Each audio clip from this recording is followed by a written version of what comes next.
Namaste. Doctor, thank you very much for having me here today, and it was a wonderful experience doing the VO2 Max test. At Soham, we speak a lot about movement and breath, and I would like to, as two pillars of health span. And I know that what I've been reading a lot is that the VO2 Max test is one of the foremost tests for measuring metabolic fitness. So, could you please explain in simple words what the VO2 Max test is all about? Yeah, mainly the VO2 is maximum amount of oxygen utilized by the body during the intense workout. So it's combination of your muscle function, your cardiac health, your lung function, mitochondrial efficiency, and your metabolic efficiency. So when we combine all together, we get the VO2. So when we train all together, we improve the VO2 max also. Right. So there's a lot of research that says that the VO2 max test is actually a stronger indicator of metabolic health than even blood pressure or cholesterol. So how do you link VO2 max test with longevity? So mainly when we do the VO2 max test, like in your case also when we did, so it's basically after the assessment we get different training heart rate zones. So now when we plan your training, so it's going to be targeting different heart rate zones. So it's when we train according to the different heart rate zones, we are basically targeting different energy system. Right. So when energy system is getting targeted, you are basically working on the macronutrient. So overall your fat, your carbohydrate metabolism also starts improving when you target the specific heart rate zones. Right. So ultimately we get better VO2 when you follow when you know exactly which heart rate zone you have to train, like zone 1, 2, 3, 4. And when we do it in the lab, it's basically a very controlled environment.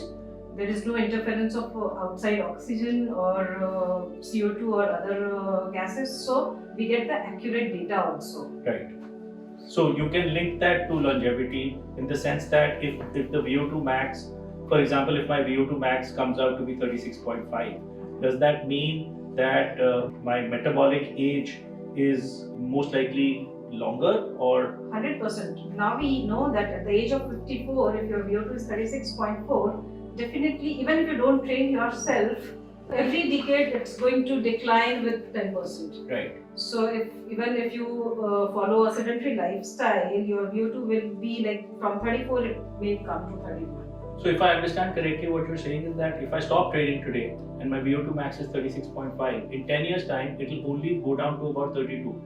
Exactly. But the reason for that is not because I can stop training because of that, but because I have been training to get to 36.5 at 54. So I can, so obviously it correlates to that. So it's basically, if you don't train, it's going to decline. If you train yourself, in the terms of cardiorespiratory endurance, in terms of strength, in terms of endurance, your VO2 will keep increasing. So basically, you are adding credit to your health. Right. So that's a credit bonus points you are adding. Right. So more you train, more your VO2, more your recovery is going to be good.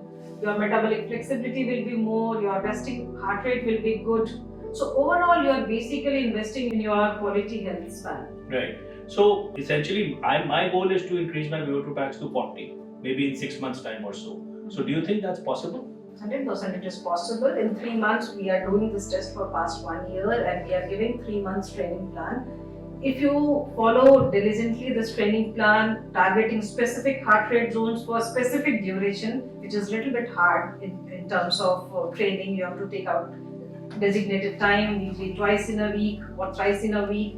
Specific duration, you target, you remain in those specific heart rate for the exact duration. We have found that in 3 months, VO2 has increased. Usually recommend to get the reassessment done in 3 months. Okay, so I will be back in 3 months. 3 months. So 100% in 6 months, it's going to be, we may think of 40. So a question that I hear a lot is that the VO2 max test is for athletes and marathon runners. Is that true?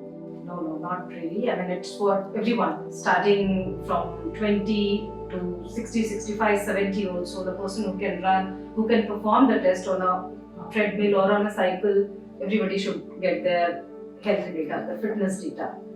So mainly for the midlifers, it is very, very crucial because they are the community, they are the age group which is very much negligent about their health. Until unless it becomes necessity, they don't go for this type of test. Max to max, they'll prefer to go for blood test or some diagnostic investigations, but they'll not go for the fitness. So it's very crucial to have this test done. So, doctor, once someone knows their VO2 max, what do they do with that information? How can they use it meaningfully in a way where they can do something about it? Exactly. So when we do this VO2 test at the lab, so we get absolute VO2 value, we get different threshold like anaerobic threshold, we get fat max, we get the recovery. So it's not only VO2. VO2 is like you can say status quo. But along with that, internally we get different thresholds. So now in your case, I know what is your fat max value. So if the goal is to work on body composition, so I'll design your training plan where I'll be putting you maximum fat max zone. In your case, it is 132 beats per minute. So my plan is going to be training plan where your heart rate is at 132 Oh, right. precisely. Now, in terms of threshold, like basically when your body starts accumulating lactic acid, so that time your energy system is basically switching over. So we get VT2, anaerobic threshold 1, anaerobic threshold 2. So VT1 to VT2. So VT1 is the zone when your body starts accumulating lactic acid. VT2 is completely, you are in oxygen deficit zone. Your body will start getting fatigued. There will be hyperventilation. Right. Your breath will be very higher breath. You will be breathing at higher breath. So that is a switch over. So the idea is to prolong those VT, those thresholds. So when we prolong those thresholds, you are basically prolonging those fatigue levels. Right. So your body will go into oxygen deficit zone at later heart rate. Right.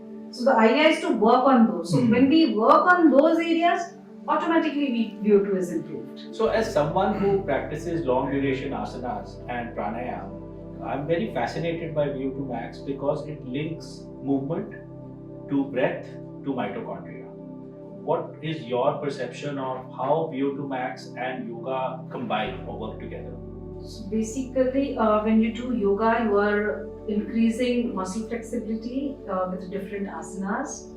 You are improving the mitochondrial activity, like you said. You are improving the overall lung function. And VO2 is much linked to those things. So person who is doing yoga, asanas, pranayam, those all are going to enhance the VO2 in one way. We have not yet done the research work, like how the visits go, like in months, how many milliliter kg per minute VO2 increases with yoga practices. But it's a very good input, and we'll look forward to it. And we'll check this in next assessment, like the person who is doing yoga and after 3 months of their yoga training, how the VO2 is actually improved. But I have overall notion that it definitely helps in improving the VO2. I think my personal experience with this is that most athletes train to increase their maximum heart rate, which is obviously is important for VO2 max test. But in pranayama, you're actually with your bandhas and with your retention, you're actually lowering your minimum heart rate.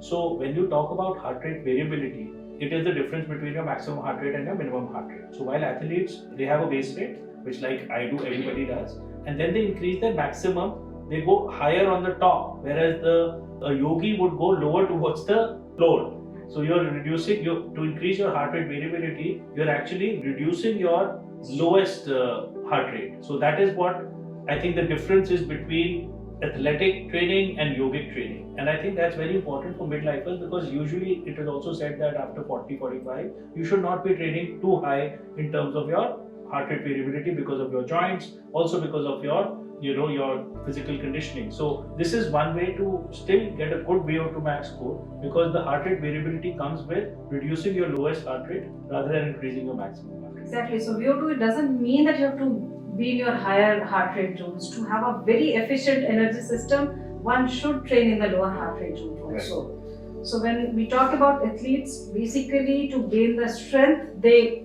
train in their anaerobic maximum thresholds. Right. So they go to the higher heart rate, maximum heart rate. Right. But for a normal population, normal healthy population, they should train in the lower heart rate zones also. And I think yoga practice is one of the best way to work on lower heart rate zones. Could you, at SportsInc India, how do you run the VO2 max test? Because I hear there's a lot of needles and masks and a lot of running till you collapse, which didn't happen in my case, neither of them did. But what is your methodology of running the test for people who come to do it? We do the test in a very controlled environment at the center only. We take the consent form. We go through complete history, medical history profiling before we enroll the person. There are some test guidelines, like in your case also 2 hours of fasting was required. No tea and coffee. Your body should be completely rested and recovered in a very good mood, calmer mood. Then we take the consent, we start with the assessment, we do the chest strap part, we constantly monitor your heart rate throughout the process. So it's a stress test mainly. So there are 3 protocols. So whichever protocol fits with the person, we put the person in that specific category. We start doing the test. It increases at a certain speed, and we do the recovery also with the cool down. So once we complete the test, then it's a very simple test. Basically, you have to wear the mask, and it's very comfortable. Little bit, you may feel claustrophobic, but in your case, you didn't feel any discomfort.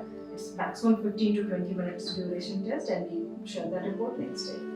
So doctor आप थोड़ा बताएंगे कि VO2 max test योगिक practices के साथ कैसे align होता है?